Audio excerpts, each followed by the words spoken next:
திருப்பதி போயிட்டு காலாஸ்திரி போகணுமா இல்லை காலாஸ்திரி போயிட்டு திருப்பதி போகணுமா? எப்படி போனால் முழு பலனும் வந்து சேரும், அனுகிரகம் கிடைக்கும்? இதுதான் நிறைய பேருக்கு இருக்கக்கூடிய ஒரு சந்தேகம். இந்த சந்தேகத்தை இன்னைக்கு தெளிவுபடுத்துகிறோம். சாய்ராம், வணக்கம். இன்றைய தினம் சிறப்பான தினமாக அமைய என் வாழ்த்துக்கள். அகம் பிரம்மாஸ்மி. முதல்ல ஒவ்வொரு இடத்தோடைய பவர் என்னன்னு தெரிஞ்சுக்கலாம். காலாஸ்திரியை பற்றி முதல்ல தெரிஞ்சுக்கங்க.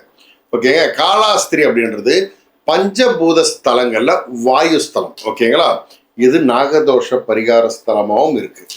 காலஹஸ்தி அப்படின்ற இந்த ஊர்ல இருக்கக்கூடிய அந்த சிவமூர்த்தி சுயம்பு லிங்கம். ஓகேங்க. கால அஸ்தீஸ்வரர் அப்படின்றது அவருடைய பேர். அதே போல் அங்கே இருக்கக்கூடிய அம்பிகை அம்மா இருக்காங்களே, அவங்க பார்த்தீங்கன்னா ஞானாம்பிகை சொல்லுவாங்க.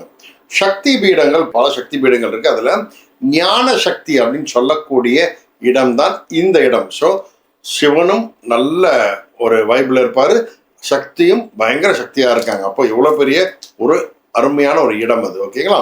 இந்த அம்மனுடைய ஸ்பெஷல் அங்கே ஒன்று இருக்கு. அம்மனுடைய இடுப்பு பார்த்தீங்கன்னா அதில் ஒரு ஒட்டியானம் இருக்கும்.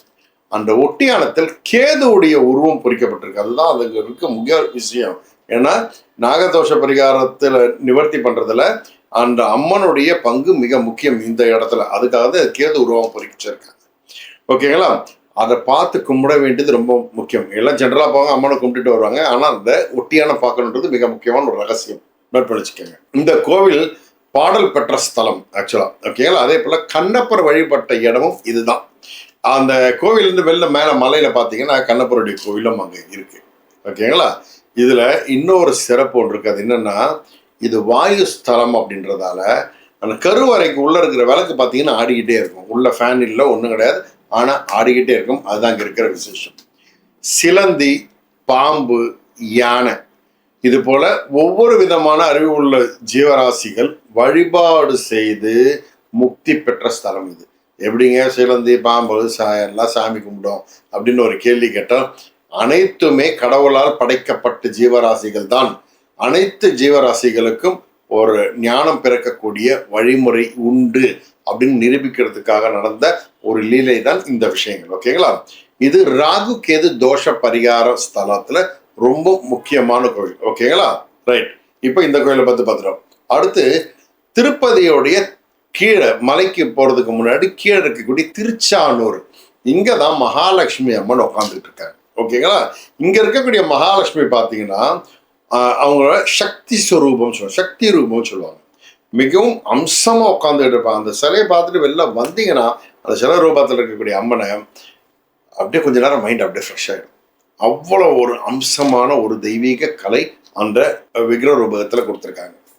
அங்க இருக்கக்கூடிய இந்த திருப்பதி மலையை பார்த்துக்கிட்டே இருப்பாங்க. அதாவது மலையில இருக்கக்கூடிய பெருமாள் இங்கிருந்தே பார்வையில பார்ப்பாங்களாம். அது அங்க இருக்கக்கூடிய ஒரு ஸ்பெஷல். ஓகேங்களா? அந்த அம்மனை வழிபாடு செஞ்சு பிரார்த்தனை செஞ்சா பணப்பிரச்சனை ஃபுல்லா தீர்த்துருவாங்க. அப்படி ஒரு விசேஷம் அங்க இருக்கு. அடுத்து திருமலை. 6 மலைகளுக்கு நடுவுல இருக்கக்கூடிய 7வது மலையில போய் உட்கார்ந்துருக்காரு பெருமாள். ஓகேங்களா?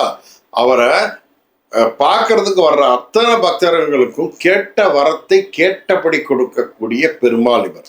அது இவருடைய விசேஷம். ஓகேங்களா? அந்த மலையும் ஒரு காந்த மலை சொல்லுவாங்க. அவ்வளோ ஒரு வைப்ரேஷன் இருக்கக்கூடிய மலை அது.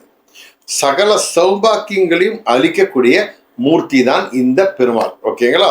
அவ்வளோ ஒரு விசேஷம். திருப்பதி போனா வாழ்க்கையில திருப்பம் வரும் அப்படின்ற பழமொழியே உண்டு.